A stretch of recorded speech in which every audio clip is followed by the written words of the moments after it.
What's going on, guys? As promised, I've got you my 3 tips to instantly increase your pitching velocity. Thank you, first of all, very much for giving me your email, because over the next few days, I'm gonna be sending you some of my best pitching information. I promise, no garbage in there. All good stuff, so you're definitely gonna wanna check that out in your email over the next few days.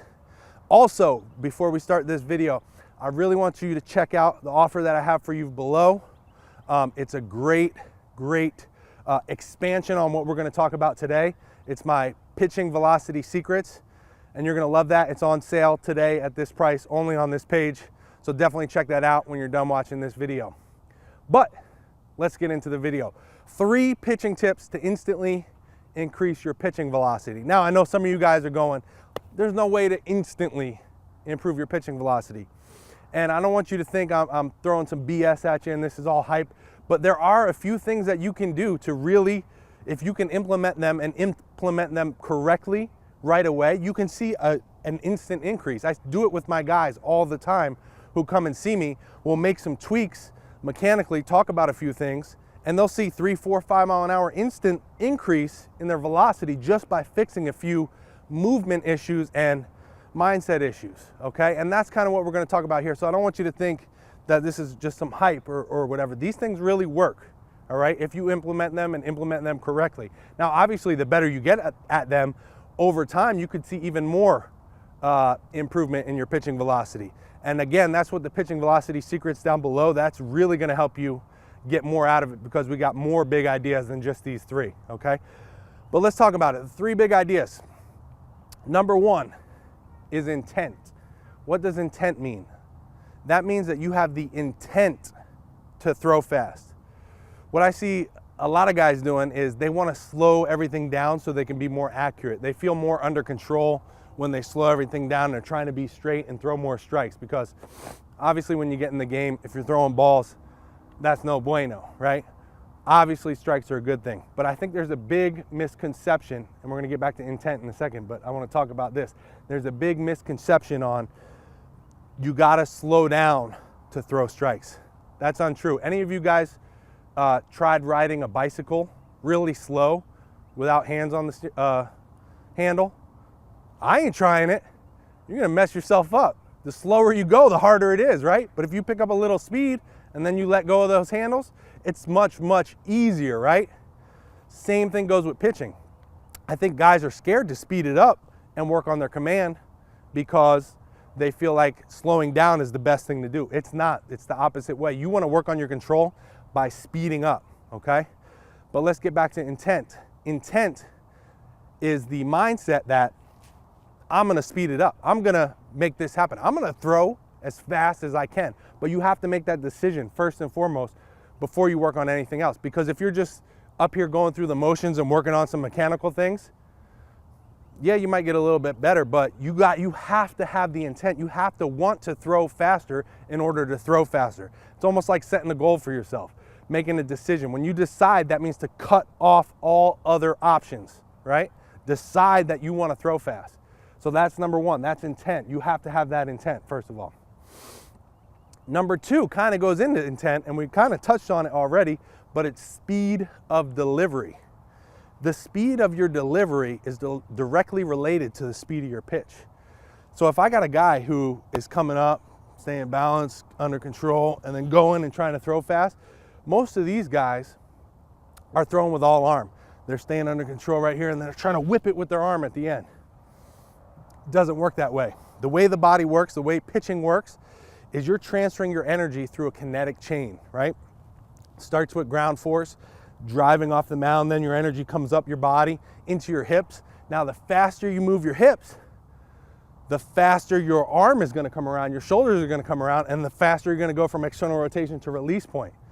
And that the faster your kinetic chain is gonna transfer and sequence up and through your body through that baseball.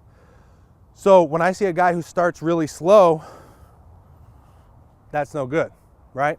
You wanna think of pitching like driving a car, like driving a fast car, because we're trying to pitch fast, right? You want to take it from first gear to second gear, third gear, fourth gear, fifth gear, right? We want to go faster, progressively faster as we go. But in a race, are you going to start off real slow?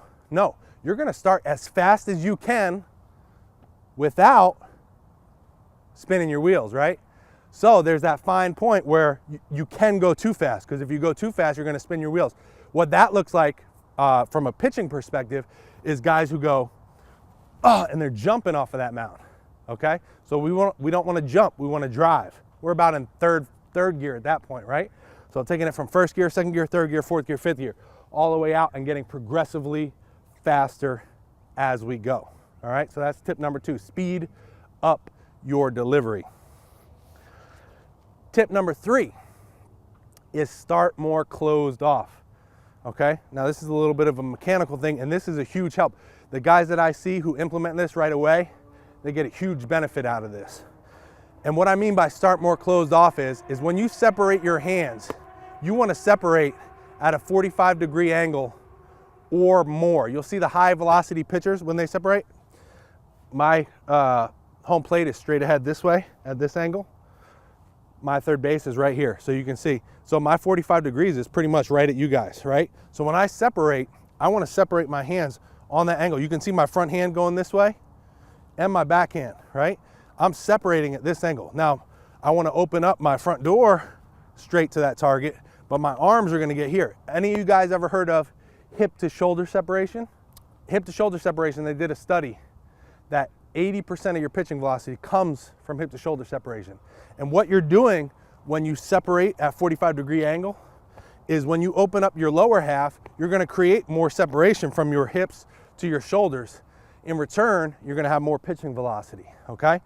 Now, like I said, it's 45 degrees or more. You'll see some guys, some of the high velocity pitchers, when they separate, they're almost pointing at third base with this arm. For lefties, it's the opposite. It'll be first base. And that's giving them that extra separation. Now, one thing I want to mention when it comes to separation is not only is it about separation, but it's also about timing and how we come back together from that separation, how we transfer it up through our body, right? So it's a little more complicated than that, but you can start. The main thing is starting by working on breaking at that 45 degrees or more separation, okay? Now, one thing I want you to be aware of when you're doing this is that when you're doing this, make sure, draw your alignment line.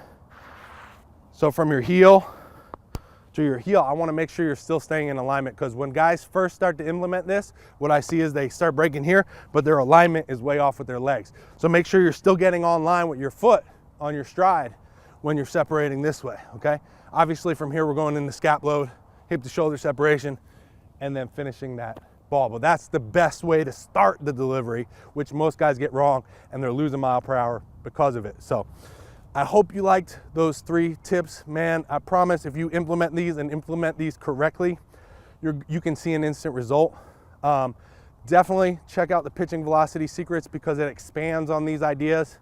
And we talk about more ideas that can help you increase your pitching velocity. Some will help you instantly. Some will help over time when you work on some of the things in that program. But I promise it's the big ideas that I used to help me throw 96 miles per hour when I was a pro pitcher. So it's gonna help you, it works. Check it out. This is the only page you're gonna see it on sale for at this price. So take advantage while you're here. Of course, I got a 60-day money-back guarantee. No questions asked, no problem. Your satisfaction is my biggest guarantee. I just want you guys to be happy, and I want my whole goal is to impact other players, give back to the game, and see the results of the things that you are getting from some of my experiences. And that makes me happy. So definitely check that out. Just hit the add to cart button. You'll be prompted to create a username and a password, and you can log in right away, check out all that stuff. And of course, like I said before, don't forget to check your email, because I got tons of great stuff coming over the next few days. Thanks for watching, guys. I'll see you in the emails, and I'll see you inside Pitching Velocity Secrets.